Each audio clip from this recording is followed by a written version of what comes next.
So, welcome back. Here we are going to start today with one more chapter of It So Happened. And that's lesson 7, The Open Window. Very interesting it is. And how a small girl of 13, how she's communicating with a man who is very new to that particular small village, I would say, of course.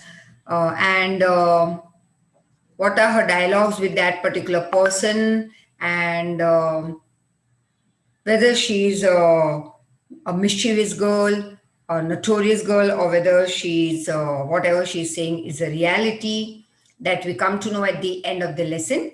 So let's start. Very interesting. A bit of suspense added to it, right? Not a thriller, but a bit of suspense, surprise at the end. Part 1. There are 3 parts. Part 3 is very short one, the conclusion part. But the interesting part you will see at the end itself in a small part. Now part 1. Frampton Nuttall has bad nerves. मतलब कि he is a nervous personality. He retires to the country. English में country मतलब village for cure and calls on a family friend. अब वो retire होके वो गांव जा रहा है अपने आप को क्योर करने, और वो अपने एक फैमिली फ्रेंड को भी फोन कर रहा है या फिर उसको मिलने भी जा रहा है. The lady being busy upstairs. Her young niece refers to a family mishap with that is some family mishap मतलब जैसे कोई बड़ा एक्सीडेंट हो जाना, not with vehicle and all, it could be accident of any type, with focus on the open window. So the name itself is the open window. तो जब तक कि वो लेडी जिसको ये नटल मिलने आए हैं गांव में, जब तक कि वो अपस्टेयर से नीचे नहीं आ रही क्योंकि वो बिजी है अभी, तो उस लेडी की जो यंग नीस है वो पूरा एक अपने फैमिली में जो बुरा हुआ था उसके बारे में बता रही है, और हर बार वो फोकस कर रही है on that open window in that room. Let's start. Very interesting. My aunt will be down presently, Mr. Nuttall, said a very self-possessed young lady of 15. 15 साल की एक यंग लड़की. Self-possessed मतलब like very much उसको देखते ही ऐसे लगे जैसे बहुत ही अंडरस्टैंडिंग, वेरी मैच्योर्ड पर्सनालिटी, ऐसी ये लड़की 15 साल की. उसने मिस्टर नटल को कहा वेलकम, आप आइए बैठिए. व्हेन ही कम्स तो उसकी थोड़ी आवभगत कर रही है, फिर कहती है आप बैठिए, मेरी आंट अभी आ जाएगी थोड़ी ही देर में, और तब तक आपको चाहिए तो आप मेरे साथ बात कर सकते हो. In the mean time you must try and put up with me. Frampton Nuttall endeavored मतलब tried hard to say something which should duly flatter मतलब to make that girl happy, the niece of the moment, without unduly discounting the aunt that was to come.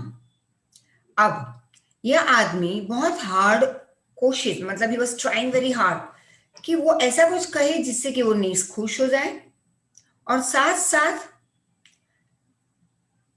जो aunt आने वाली है उसके बारे में भी अच्छी बात हो जाए. Privately, he doubted more than ever whether this formal visit of a succession of total strangers would do much towards helping the nerve cure which he was supposed to be undergoing. अब ये आदमी privately doubt कर रहा था, मतलब उसके दिमाग में डाउटफुल थॉट्स चल रहे थे कि क्या ये मेरी फॉर्मल विजिट अभी जो है, यहाँ पे मैं स्ट्रेंजर को मिलने आया हूँ, कभी इनको मिला नहीं हूँ, क्या ये मेरे नर्वसनेस को क्योर कर पाएंगे, and which he was suppose to be undergoing, मतलब जो उसको बीमारी थी क्या वो अच्छी हो जाएगी इस गांव में आके. I know how it will be, his sister had said when he was preparing to migrate, that is move to this village.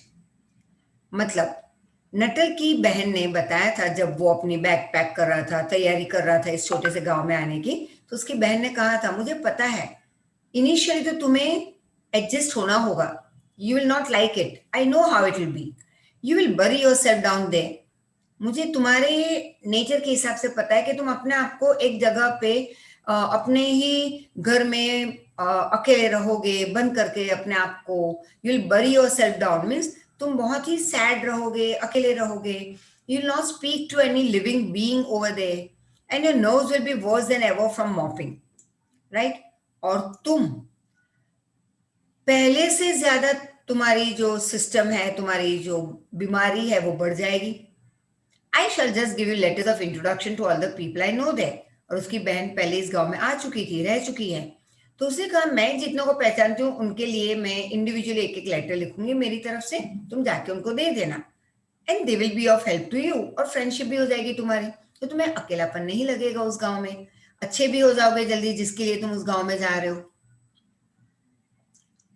And so I shall just give you the letters of introduction to all the people I know there. Some of them, as far as I can remember, were quite nice. और वो lady कह रही है, उसकी बहन, जहां तक मुझे पता है काफी लोग उस गांव में अच्छे ही थे. Frampton wondered whether Mrs. Sappleton, the lady to whom he was presenting one of the letters of introduction, came into the nice division. अब फ्रैम्पटन नटल की बहन ने कहा था कि काफी मैं जितनों को मिली हूं उसमें से काफी लोग अच्छे थे. As far as I can remember, some of them were quite nice. मतलब सारे अच्छे थे ऐसे नहीं बताया था सिस्टर ने. ये बेचारा अब सोचने लगा, ही इज वंडरिंग कि क्या मिसेस सैपल्टन, जो लेडी जिसको मैं मिलने यहाँ पे आया हूँ लेटर ऑफ इंट्रोडक्शन लेके, जिसको उसकी बहन भी पहचानती थी, इसलिए तो बहन ने लेटर लिखा था कि भाई मेरा भाई आ रहा है तो be bit friendly, be supportive to my brother and law. तो ये लेटर ऑफ इंट्रोडक्शन वो इस लेडी को देने आया था. एंड अब वो बैठे बैठे सोच रहा है कि मेरी बहन ने जो कहा था कि some of them in this village were quite nice, तो क्या मिसेस सेपल्टन, ये जो लेडी जिसके घर में आया हूँ, क्या वो नाइस के ग्रुप में फॉल होती है या नॉट नाइस, वो तो मिलने के बाद ही पता चलेगा. Do you know how the people, many of the people around here, asked the नीस.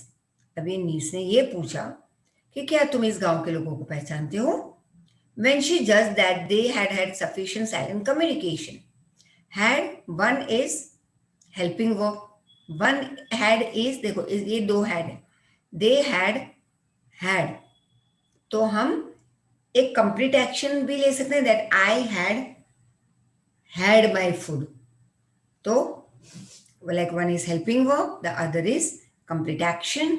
तो हम ऐसे भी बोल सकते हैं I had मतलब I had my food.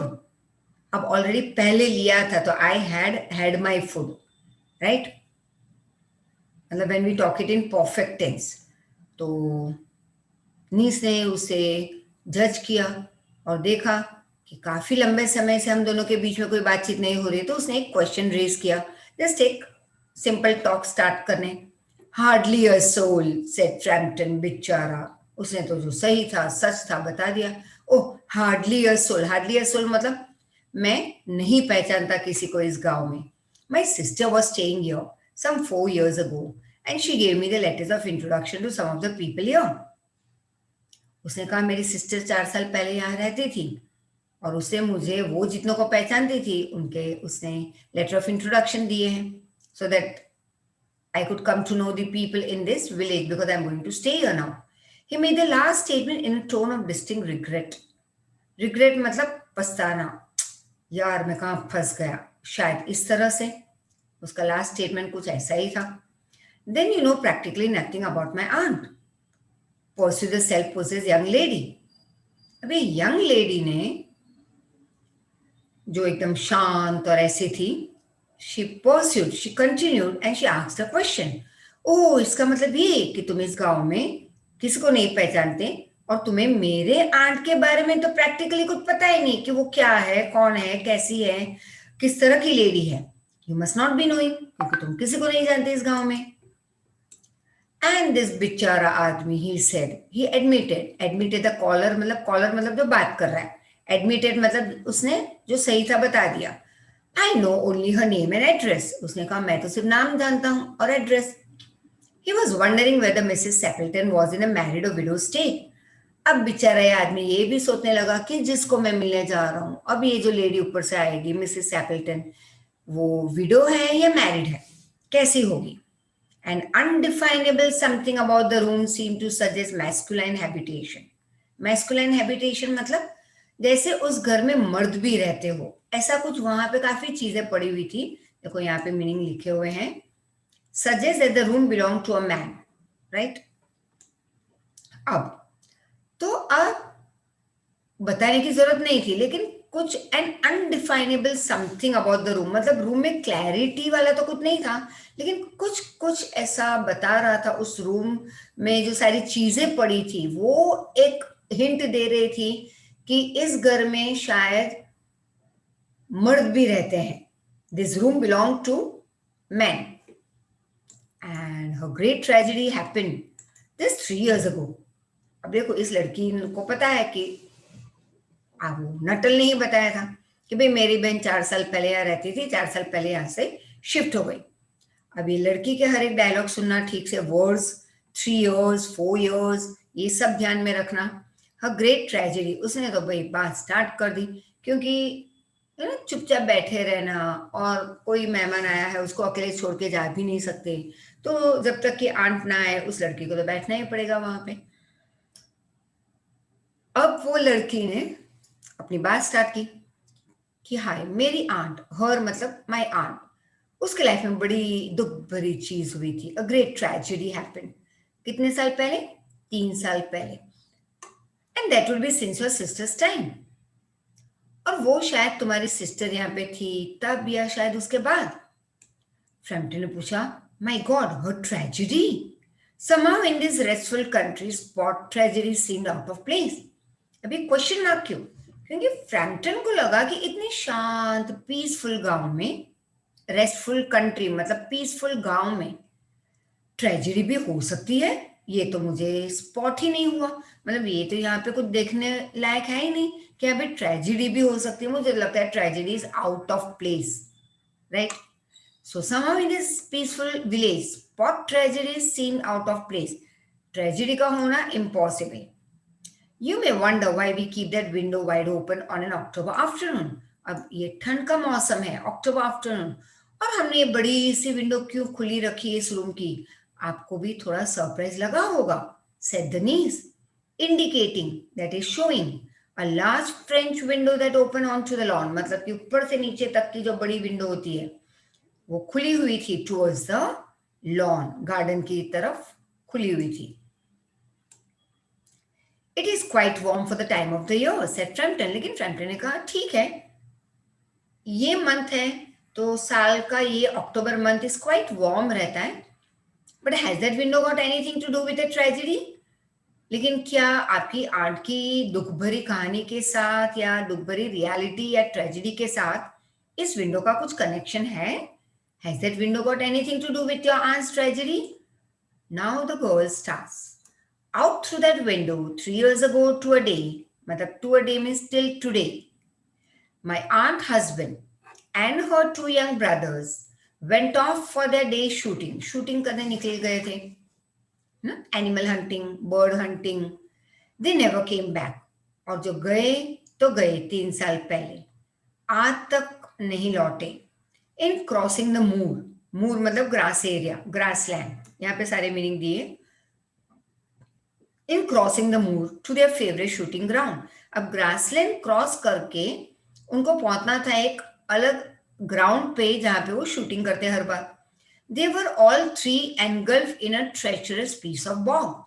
Bog मतलब क्या उसको कहते हैं, एक ऐसी गीली मिट्टी वाला एरिया जहां पे पैर अगर पड़े तो आदमी अंदर ही धंसता चला जाए, मतलब वो अंदर ही खींचता चला जाता है, and finally they get down below that, that thing pulls them down. वो गीली मिट्टी और कीचड़ वाली जगह, पानी और कीचड़ वाली जगह उनको खींच ले, दलदल, यस, इस कॉल दलदल। उसमें जैसे अगर एक पैर रखा भी तो अपने आप तुम नीचे खींच जाओगे, तो दूसरे पैर भले ना जमीन पे हैं but you will be pull down and the person dies. तब तक कि अगर वो धीरे धीरे धीरे नीचे जा रहे हैं, एकदम से नीचे नहीं जाते, तो तब तक अगर किसी ने कुछ डाल के उनको बचा लिया, then is something else, that's called a bog. तो उसने कहा कि मेरे आंट के हस्बैंड और आंट के 2 भाई ग्रासलैंड मतलब मूर, उसको क्रॉस करके एक ग्राउंड है वहां पे जाते थे हर बार शूटिंग करने, 3 साल पहले भी गए। और उनको एक ये दलदल में वो गिर गए और अब तक तो लौटे नहीं. In a treacherous piece of, मतलब dangerous piece of bog. As I told you, bog is daldal, wet spongy ground. It had been that dreadful wet summer, you know, and places that were safe in other years gave way suddenly without warning. बाकी के सालों में वो area हमेशा like in summer it was very safe. हाँ, लेकिन उस दिन उनके जाने के दिन ही ऐसे हुआ था. It was dreadfully wet summer. और बाकी के जैसे मैंने कहा कि उसके पहले के साल में वही जगह बहुत सेफ होती थी, लेकिन ये बेचारे जब गए तो कोई वार्निंग नहीं, कुछ नहीं उनको मिली और अचानक से ये दलदल था उसमें चले गए तीनों. You the child's voice lost a self possess note. और उसकी आवाज थोड़ी शिवर होने लगी दुख के मारे. एंड बिकेम फॉल्टरिंगली ह्यूमन, मतलब शेकी, हॉल्टिंगली, अटक अटक के बोलना, हेजिटेंट, वो बोल नहीं पाई ठीक से. उसमें दुख ऐड हुआ था उसकी आवाज में, लड़की की आवाज में. Poor aunt always thinks that they will come back someday. और बेचारी मेरी आंट, उसको लग रहा है कि कभी तो आएंगे उसी विंडो से जहां से वो गए थे. तो वो हमेशा विंडो खुली रखती है. They and the little brown spaniel, उनका डॉगी, वो भी साथ में गया था. That was lost with them and walk in at that window just as they used to do. और जिस तरह से हर बार वो शूटिंग करके उसी विंडो के अंदर से जंप करके आते, तो आंट ने सोचा खुला रख देती हूँ, शायद इसी विंडो से वापस आ जाए. That is why the window is kept open every evening till it is quite dusk. और जब तक अंधेरा ना हो जाए, डस्क मतलब सनसेट के बाद, लेकिन नाइट स्टार्ट होने के पहले, बिटवीन लाइक 6:45 to 7:30 के बीच का टाइम. तो जब तक डस्क ना हो, थोड़ा थोड़ा अंधेरा स्टार्ट ना हो जाए, तब तक ये विंडो हम खुली रखते हैं. Poor dear aunt, she has often told me how they went out. और बेचारी मेरी आंट वो ही पैटर्न मुझे हर बार स्टोरी बताती है, कैसे गए थे वो, her husband with his white waterproof coat over his arm. कैसे उसके हस्बैंड वाटरप्रूफ कोट मतलब like rain coat white colour का अपने आर्म पे डाल के गए थे. आर्म के ऊपर मतलब यहाँ पे ऐसे डाल के और चले गए थे. पहना हुआ नहीं था, खाली हाथ में ऐसे यहाँ पे जैसा हम रखते हैं, right. And Ronnie, her youngest brother, singing Bertie, why do you bound, as he always did to tease her. और बहन को चिढ़ाने के लिए हमेशा उसका दो में से छोटा भाई ये गाना गा के चिढ़ाता रहता, that Bertie, why do you bound, because she said it got on her nose. और क्यों भाई उसको हर बार आंट का भाई क्यों उसको हर बार चिढ़ाता रहता है ये गाना गा के, क्योंकि आंट ने एक बार कहा था कि बस मत गाओ, now it has got on my knows, मतलब अब ये सरदर्द बन चुका है तुम्हारा ये गाना मेरे लिए. तो उतना ज्यादा वो भाई उसको चिढ़ाता. Do you know sometimes on still quite evening like this I almost get a very fearful, डरावना, creepy feeling that they will all walk in through that window. और वो लड़की कह रही है आपको पता है ऐसे ही शांत शाम को, इवनिंग को, very still and quite evenings, कभी कभी तो मुझे लगता है कि इसी विंडो के थ्रू वो सब आ जाएंगे किच्चड़ वाले कपड़े लेके. डॉगी भी पूरा किच्चड़ वाला होके आएगा और एक ये डरावनी फीलिंग लेके आ जाती है मेरी बॉडी में. ये सोच ही डर लेके आ जाता है, right. So we start with now second part. Let's see what is it. So let's start with the second part of this particular chapter. Mrs. Appleton comes down at last. अब finally Mrs. Appleton आ रही है ऊपर से and inadvertently confirms her niece's story. And Frampton tries to acquaint his host with the nature of his ailment. Through the open window, he can see things that worsens his nose. अब ये तो surprise है, तो मैं नहीं बताने वाली तुम्हें. यहीं पे सब कुछ आ जाता है, some suspense and all these things. Let's read the story और आगे पता चलेगा कि क्या हो रहा है उस विंडो के through. She broke off with a little shudder. Shudder मतलब a bit of slight of थोड़ा हिलना, थोड़ी आवाज होना. It was a relief to Frampton when the aunt bustled into the room with a whirl of apologies. मतलब बहुत सारे बार sorry कहना for being late in making an appearance. अब थोड़ी ही देर में आंट आ गई ऊपर से और उसने फ्रैम्पटन को बहुत बार whirl of apologies मतलब बहुत सारे सॉरीज कहे. कि भाई sorry for coming that I came late and sorry for being late in making my appearance in front of you. I hope Vera has been amusing you, she said. और aunt ने कहा 15 years old लड़की का नाम क्या था? Vera. That may be vera ने तुम्हारा अच्छा टाइम पास करवाया होगा. Frampton said yes, she has been very interesting. I hope you don't mind the open window, said Mrs. Appleton briskly. That is, quickly एकदम. उसने क्या कहा कि आपको कोई प्रॉब्लम तो नहीं है ना, मैंने ये बड़ी सी विंडो खुली रखी है. My husband and brothers will be home directly from shooting. They always come in this way. They have been out for snipe in the marshes today, so they will make a fine mess over my poor carpets. So like you men folk, isn't it? अब Mrs Appleton, वो lady ने mister Nuttall को बताया कि मेरे husband और 2 भाई यहीं से हर बार इस विंडो से एंट्री लेते हैं, शूटिंग के लिए गए और यही किच्चड़ लेके आ जाएंगे और मेरी कारपेट खराब कर देते हैं. And you man are like same, right, isn't it? She rattled on cheerfully, right? Rattle matlab she went on, she continued on cheerfully about the shooting and the scarcity of birds and the prospects of that is the prospect matlab some possibilities for duck in the winter. तो अब वो rattle करती गई, मतलब continue होती गई. She went on, अपने husband और भाई जो शूटिंग पे हर बढ़ जाते हैं और आजकल बर्ड्स बहुत ही कम मिलते हैं शूटिंग के लिए, तो शायद विंटर में डक मिल जाते हैं. To Framton it was all purely horrible. लेकिन फ्रैम्पटन के लिए ये हॉरिबल था क्योंकि वीरा, उस 15 साल की लड़की ने क्या बताया था? That 3 years back all this thing happened and they never returned till today, right? तो अब आंट बता रही कि ये लोग इसी विंडो से जाते और आते हैं, लेट्स सी. तो वो थोड़ा डर गया बेचारा, और वैसे भी उसकी वो बीमारी, nervousness. He made a desperate but only partially successful effort to turn the talk onto a less डरावना टॉपिक. घासली टॉपिक मतलब a less fearful topic. अब बहुत कोशिश की उस आदमी ने. He made a desperate मतलब जी जान लगा दिया कि मैं इस टॉपिक से हट के दूसरी बात पे ले आऊं इस आंट को, लेकिन उसे बहुत कम सक्सेस मिला. But he was only partially successful effort, only partial successful effort he got. और उस बात को वो दूसरे टॉपिक पे ले जाने में काफी सक्सेसफुल नहीं रहा. उसको एक डरावना टॉपिक पे से दूसरे अच्छे वाले टॉपिक पे बात करनी थी. He was conscious that his hostess, hostess मतलब जिनके घर पे हम जाते हैं, जो हमें वेलकम करते हैं उनके घर में, तो वो हो जाते हैं होस्ट. जैसे हमारे घर में अगर पार्टी है, हम लोगों को वेलकम करते हैं, तो वी आर द होस्ट. तो यहाँ पे कौन होस्ट था? वो आंटी.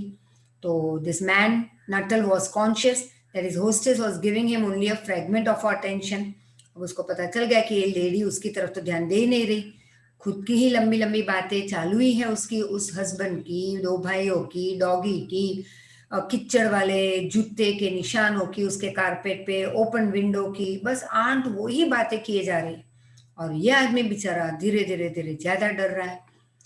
एंड सो द उसने देख लिया कि आंटी को उस आदमी के बारे में कोई बात नहीं करनी थी. She was least bothered and her eyes were continuously, that is constantly strained, is looking past him to the open window and the lawn beyond. It was certainly an unfortunate coincidence that he should have paid a visit on this tragic anniversary. और उसे लगा हे भगवान, it was very bad. ये एक coincidence था, अचानक से ऐसे हुआ कि ऐसे दुखी दिन पे 3 साल पहले इसी दिन पे वो लोग गए थे और लौट के नहीं आए, as per that small girl, 15 साल की लड़की के हिसाब से.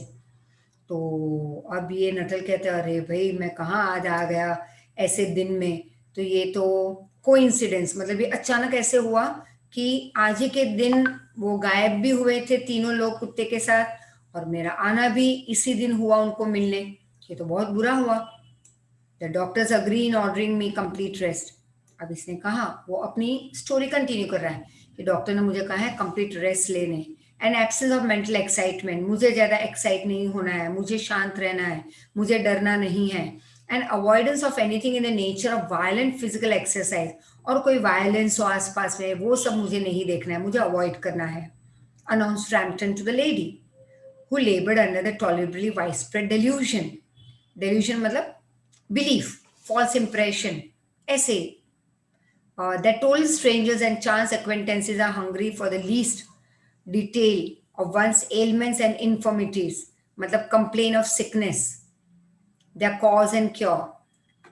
अब जैसे ही इस आदमी ने जो समझाया, who labored under Tolerby widespread delusion, बेचारा बहुत ही लेबर कर रहा था, बहुत कोशिश कर रहा था, under the widespread thought that total strangers and chance acquaintances are hungry for the least details of one's ailment and infirmities, their cause and cure. On the matter of diet, they are not so much in agreement, he continued. और उसने ये भी कहा कि we are actually people like us, we don't meet strangers and हम हमारे sickness के बारे में ज़्यादा बताते नहीं, एलिमेंट के बारे में ज़्यादा बताते नहीं, and on matter of that yes, we do take care of our health and all.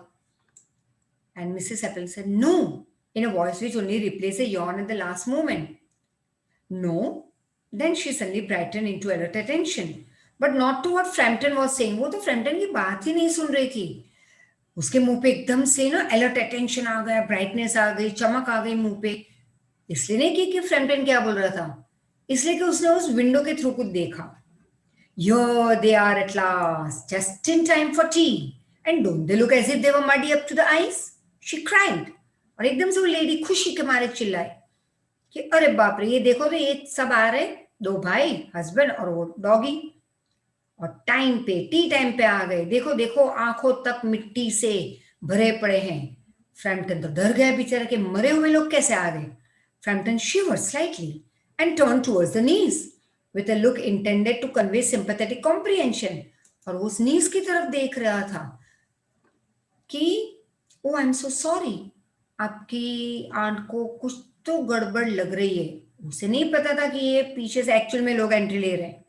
अभी तो वो सिर्फ आंट के शब्द सुनाई दे रहे थे उस आदमी को.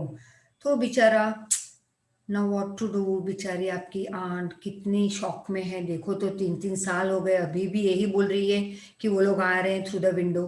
The child was steering out through the window, open window, with a dazed horror in her eyes. अब वो लड़की ने कि भी विंडो के थ्रू देखा, आंखों में एकदम डर, एकदम इन अ चिल शॉक, एकदम डर of nameless fear. Frampton swung round in his seat. अब तक फ्रैम्पटन को पता नहीं था क्योंकि उसके बैक की तरफ विंडो थी. अब आंट का ये डायलॉग, तब तक तो उसको लगा आंट बेचारी शॉक में ये सब बोल रही है दुख के मारे. तो उसने वो दुख व्यक्त किया उस लड़की के सामने भी, that I am so sorry that your aunt is not happy, she is very sad. उसके डायलॉग तो देखो कैसे हैं कि वो लोग आ रहे हैं विंडो के थ्रू, तो I am really sorry that she is not in a proper condition. लेकिन देखा तो उस लड़की के आंखों में भी डर था. एकदम से फ्रैम्पटन एकदम अपनी चेयर में घूम के पीछे देखा. He looked in the same direction at the back. Open window के थ्रू उसने देखा. इन द डीपनिंग ट्वाइलाइट, ट्वाइलाइट मतलब शाम हो रही थी, डस्क, अंधेरा हो रहा था, ला सनसेट की हल्की सी light. In the deepening twilight 3 figures were walking across the lawn towards the window. 3 लोग चल के आ रहे थे towards the window. They all carried guns under their arms. सबके आर्म्स के नीचे, हाथ के नीचे गन थी फॉर शूटिंग के लिए जो वो लेके गए थे. And one of them was additionally burden with a white coat hung over his shoulders. और तीनों में से एक के गले में पीछे शोल्डर के ऊपर रखा हुआ था वो व्हाइट कोट, अ टायर्ड ब्राउन स्पैनियल. और वो बेचारा डॉगी तो ब्राउन हो चुका था, थका हुआ था, kept close eight there heels, मतलब वो बहुत ही नजदीक उन इन तीनों के पैरों के नजदीक नजदीक चलने की कोशिश कर रहा था. Tired brown spaniel kept close eight there heels. Noiselessly they neared the house. Noiselessly, बिना आवाज किए तीनों, चारों I would say came close to the house. And then a hoarse young voice chanted out of the dusk. और इस dusk period में, मतलब evening sunset के बाद और नाइट के पहले का पार्ट, ट्वाइलाइट या डस्क पीरियड, ऐसे में एक बहुत मोटी सी आवाज सुनाई दी. होर्स, जैसे होर्स मतलब मोटी, मोटी आवाज, I would say of course घिसी पिटी आवाज. और वो गाना गा रही थी, I say Bertie why do you bound. ये तो वीरा ने भी कहा था कि उसका ये लेडी का 2 में से छोटा भाई उसको हमेशा चिढ़ाता रहता है क्योंकि वो लेडी चिढ़ती भी रहती है उस गाने से. Frampton grab wildly at his stick and hat. Frampton ने तो एकदम से खड़ा हुआ और ग्रैब खींच लिया very wildly at his stick and hat, the hall door, the gravel drive, and the front gate were dimly noticed stages in his headlong retreat. और उसको बहुत ही हेजिली लेकिन दिख रहा था वहां पे कि मुझे कहाँ से भागना है. एक जहाँ पे उस हॉल में बैठा था उसके दरवाजा उसने देखा. उसके बाद ग्रेवल ड्राइव मतलब थोड़े बहुत बाहर एंट्रेंस पे छोटे छोटे पत्थर रखे गए थे. एंड देन उसको आगे गेट दिखाई दिया, मेन गेट घर के बाहर का. But dimly notice stages in his headlong retreat. Retreat मतलब उसका वापस यहाँ से बाहर जाना. तो ये जो वो भागा, ये वो भागा, सब कुछ अपनी हैट और स्टिक उठा के. A cyclist coming along the road had to run into the hedge to avoid imminent, अचानक टकराना, कोलाइशन. और एकदम से वहां से एक साइक्लिस्ट जा रहा था, वो बेचारा टकरा गया. मतलब खुद को इस फ्रैम्पटन से के टकराने से बचाते हुए वो बेचारा कहीं पे गिर गया हेज की तरफ. मतलब वहां पे थोड़े बुशेस थे और एक जो कहते हैं ना घर के आसपास में एक प्रोटेक्टिव कवर बना देते हैं, right. Here we are, my dear, said the bearer of the white mackintosh, and coming in through the window. अब वो जो बड़ा सा वाइट कोट लगा के रखा था ना, वाइट मैकिनटॉश, वो आदमी मतलब वो उसका हस्बैंड था. उसने कहा that here we are my dear, and they were coming in through the window. Who was that who bolted out as we came up? Bolted out means who was that person who jumped out through the window? A most extraordinary man, Mr. Nuttall, she said. That lady said that he was a most extraordinary man, Mr. Nuttall. He could only talk about his illness. वो सिर्फ अपनी बीमारी की बात कर रहा था. And dashed off without a word of goodbye or thankfulness when you arrived. और तुम लोग जब आए उसके पहले तो ना तो उसने थैंक यू कहा, he didn't have any word of apology, ना उसने गुड बाय कहा. One would think he had seen a ghost. और ऐसे लग रहा था कोई उसको देख के क्या कहेगा कि भाई उसने किसी भूत को देख लिया हो. I expected it was a spaniel, said the niece calmly. अब नीस ने कहा मुझे लग रहा है इस कुत्ते को देख के ही शायद वो भागा है. He told me that he had a horror of dogs. और उसने मुझे बातचीत में कहा था कि उसको कुत्तों से डर है. He was once hunted into a cemetery somewhere on the banks of Ganges by a pack of dogs. और एक बार गंगा नदी के किनारे कहीं पे तो एक स्मशान है, वहां पे एक बार उसके पीछे दौड़े थे बहुत सारे कुत्ते, pack of dogs, and had to spend the night in a newly dug grave. और पूरी रात उसको वहां पे बितानी पड़ी कब्र में जो अभी अभी डग की हुई थी, मतलब कि खुदाई काम हुआ था उस ग्रेव का. तो उस खड्डे में उसको पूरी रात गुजारनी पड़ी with the creature snarling and grinning and foaming just above him.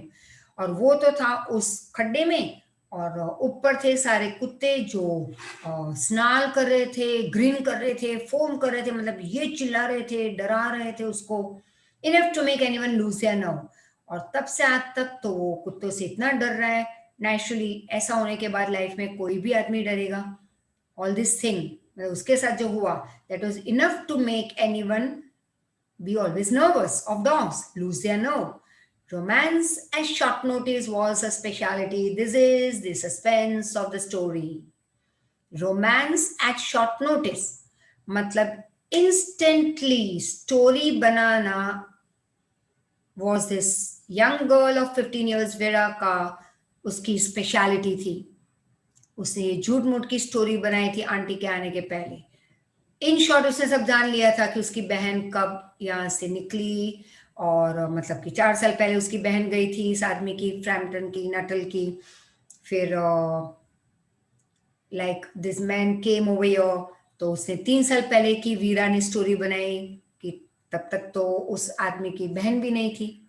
तो 3 साल पहले की उसने स्टोरी बनाई कि कैसे उसके अंकल और सब इस विंडो से निकले थे शूटिंग करने, और कैसे शाम को यहाँ से हर बार एंट्री लेते थे. लेकिन 3 साल पहले जो वो गए तो गए, और शायद दलदल में फंस चुके थे डॉगी के साथ, कभी लौट के नहीं आए.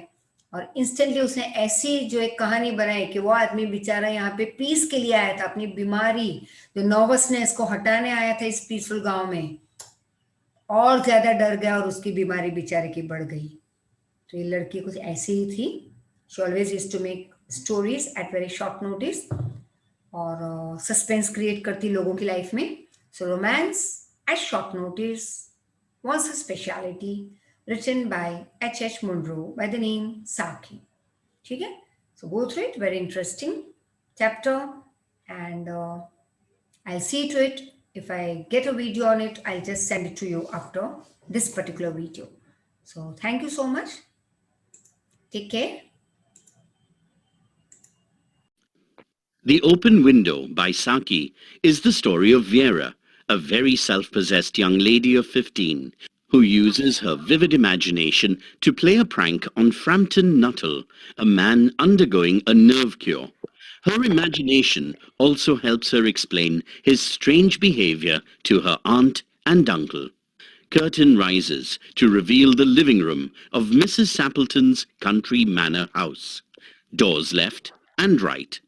At centre back, a large French window standing open and giving a good view of the back lawn, sloping away to the river and open English countryside.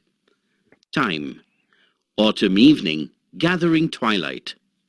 Tea table in centre of room, with a couch on the left, 2 comfortable armchairs on the right. Vera, Mrs. Sappleton's niece, sits on the couch, in charge of pouring tea, while Frampton Nuttall, a nervous, fidgety, middle-aged bachelor, perches on the edge of an armchair. Vera: My aunt will be down presently, Mr. Nuttall. In the meantime, you must try and put up with me. Nuttall nods. He is clearly ill at ease and unable to make polite conversation. Nuttall: Yes, thank you. I wonder if these formal visits on a succession of total strangers would do much towards helping the nerve cure that I'm supposed to be undergoing. Yes, actually, it's very, kind of you to ask me to have tea with you. On a cold evening like this, it's very welcome. Vera is obviously enjoying his discomfort and decides to increase it by staring closely at him till he squirms in his chair and finally gets up. Then she suddenly fires a question at him. Vera: Do you know many of the people around here? Nuttall: Oh no, hardly a soul. My sister stayed at the rectory about 4 years ago, and she thought the peacefulness of this rural retreat might be good for my nerves. My sister said she was afraid I would bury myself down here and not speak to a living soul, and my nerves will be worse than ever from moping. So she gave me letters of introduction to all the people she met here. Condescendingly. Some of them, as she said, like your aunt, are quite nice. Vera, thoughtfully: Your nerves? Nuttall: Yes, I'm afraid I'm a little edgy these days. Vera: Then you know practically nothing about my aunt?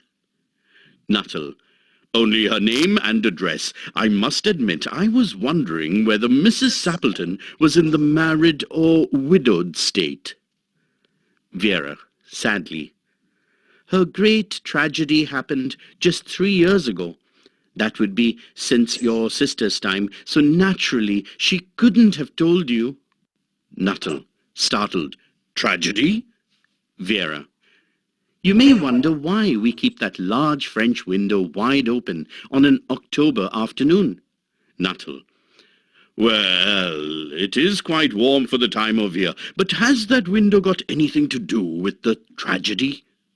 Vera, in hushed, respectful voice: Mr. Nuttall, out through that window, 3 years ago to a day, my aunt's husband and her 2 young brothers went off for their day's shooting.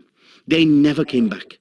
In crossing the moor to their favourite snipe shooting ground, they were all 3 engulfed in a treacherous piece of bog. It had been that dreadful wet summer, you know, and places that were safe in other years gave way suddenly, without warning. Their bodies were never recovered. That was the dreadful part of it. Nuttall, eyes popping, squeaky voice: Ooh, how awful! Vera, Poor aunt always thinks that they will come back someday, they and the little brown spaniel that was lost with them, and walk in through that window just as they used to do.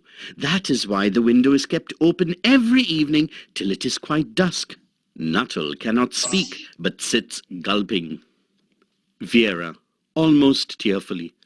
Poor dear aunt. She has often told me how they went out, her husband with his white waterproof coat over his arm, and Ronnie, her youngest brother, singing, Bertie, why do you bound, as he always did, to tease her, because she said it got on her nerves. Do you know, sometimes, on still, quiet evenings like this, I almost get a creepy feeling that they will all walk in through that window. She breaks off with a little shudder. Nuttall gulps again and glances nervously at the open French window. It is a palpable relief to him when the aunt, Mrs. Sappleton, bustles into the room with a whirl of apologies for being late in making her appearance. Mrs. Sappleton, cheerfully, Good evening. You must be the gentleman who is Mrs. Cranfield's brother. Mr. Nuttall, is it? Your sister's written a lovely letter to me that you brought. Fancy her, remembering us after 4 years. Nuttall, yes, recovering himself. And you must be Mrs. Sappleton. Good evening. Mrs. Sappleton, I hope Vera has been amusing you. Nuttall, weakly, at a complete loss what to say. She has been very interesting. Mrs. Sappleton, I hope you don't mind the open window. Briskly, you see, my husband and brothers will be home directly from shooting, and they always come in this way. They've been out for snipe in the marshes today, so they'll make a fine mess over my poor carpets. So like you menfolk, isn't it? Nuttall, desperately. Yes, I don't do all that, actually. I've been kind of ill recently, almost a nervous breakdown of sorts. Mrs. Sappleton, casually, without interest. Really? She is giving him only a fragment of her attention, and her eyes are constantly straying past him to the open window and the lawn beyond. Nuttall, very softly, to himself. It is certainly an unfortunate coincidence that should have paid a visit on this tragic anniversary. Loudly. The doctors agree in ordering me complete rest, an absence of mental excitement, and avoidance of anything in the nature of violent physical exercise. My nerves have been stretched to their utmost, and it is imperative that... Mrs. Sappleton, in a voice which only just replaces a yawn at the last moment. No? Nuttall, becoming more confident, talking of his favourite topic. Indeed, I assure you, on the matter of diet, they are not so much in agreement. However, Mrs. Sappleton suddenly brightens into alert attention, but not to what Nuttall is saying. Mrs. Sappleton, interrupting. Here they are at last, just in time for tea, and don't they look as if they were muddy up to their eyes? Nuttall shivers slightly and turns towards Vera with a look intended to convey sympathetic comprehension. She is staring out through the open window with a dazed horror in her eyes, in a chill shock of nameless fear. Nuttall swings round in his seat and looks in the same direction. We see, as he does, that in the deepening twilight, 3 figures are walking across the lawn towards the window. They all carry guns under their arms, and one of them is additionally burdened with a white coat hung over his shoulders. A tired brown spaniel keeps close at their heels. Noiselessly, the 3 men come closer to the house, and then a coarse young voice is heard, chanting out of the dusk. I said, Bertie, why do you bound? With a cry of terror, Nuttall grabs wildly at his stick and hat and leaps out of the open window. We see him running and understand that after the hall door, the gravel drive and the front gate are dimly noted stages in his headlong retreat. Angry shouts and fierce ringing of a bicycle bell suggest that a cyclist coming along the road had to run into the hedge to avoid imminent collision with Nuttall. Astounded and baffled, Mrs. Sappleton can only sit and stare at the window as her husband and brothers stroll in with the spaniel close by. Mr. Sappleton, the bearer of the white mackintosh. "Here we are, my dear, fairly muddy, but most of it's dry. Who was that who bolted out as we came up?" Mrs. Sappleton crossly. "A most extraordinary man, a Mr. Nuttall, who could only talk about his illnesses and dashed off without a word of goodbye or apology when you arrived. One would think he had seen a ghost." Mr. Sappleton and the two brothers, together. "Most extraordinary. Astounding." Vera, calmly rising from the couch and coming forward to take Mr. Sappleton's coat. "I expect it was the spaniel. He told me he had a horror of dogs. He was once hunted into a cemetery somewhere on the banks of the Ganges by a pack of pariah dogs and had to spend the night in a newly dug grave with the creatures snarling and grinning and foaming just above him, enough to make anyone lose their nerve." Mr. and Mrs. Sappleton and the two brothers, together. "How horrible for him, how horrible. Poor man." Vera bends to pat the spaniel and comes forward to look directly at the audience. Vera, sweetly, "You see, I have a wonderful imagination. Romance at short notice is my speciality." Lights fade slowly and curtain.